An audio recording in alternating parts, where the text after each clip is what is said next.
আসসালামু আলাইকুম সম্মানিত ভিউয়ার্স, আমি নজরুল ইবনে মোহাম্মদ, স্বাস্থ্য সহকারী, বাংলাদেশ, ঢাকা, ময়মনসিংহ, নেত্রকোনা জেলার অন্তর্গত এটি দুর্গাপুর থানার বিরিশির ইউনিয়নে অবস্থিত। তো আমি এখন অবস্থান করছি আমার একটি খামার বাড়ি আছে, এই খামার বাড়িতে। তো খামার বাড়িতে কিছু আমি পুষ্টি সমৃদ্ধ খাবার নিজে উৎপাদন করার চেষ্টা করছি, সেগুলোই আপনাদের সাথে শেয়ার করব।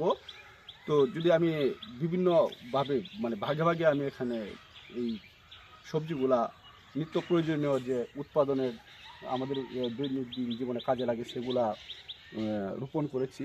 তো যদি বলি, আমি যেখানে দাঁড়িয়ে আছি সেটা হচ্ছে একটি মরিচের চাষ বা মরিচের বাগান। এখানে একটি বিষয় লক্ষ্য করেন, এটা হচ্ছে আপেল কুল। আপেল কুল আমি দিয়েছি প্রায় এখানে 4 শতক জায়গার মাঝে। তো মোটামুটি এই বছর আপেল কুল ধরে নাই, আপেল কুল এই বছরে আমি দিয়েছিলাম। তো আমি কৃষি অফিস কৃষি সম্প্রসারণ অধিদপ্তর থেকে আমাকে বলেছে যে প্রথম অবস্থায় আপনি যখন রোপণ করবেন, প্রথম অবস্থায় প্রথম বছরে যে আপনার আপেল কুলটার ফুলটা আসবে, তো ওই ফুলটা আপনি ভেঙে দেবেন।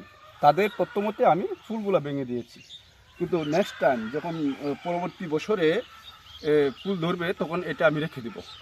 তো তাদের তত্ত্বমতে আমি এই কাজটা করেছি, এবং পাশাপাশি দেখলাম যে আমি গাছটা যেখানে রোপণ করেছি তার পাশে অনেক পতির জমি রয়েছে।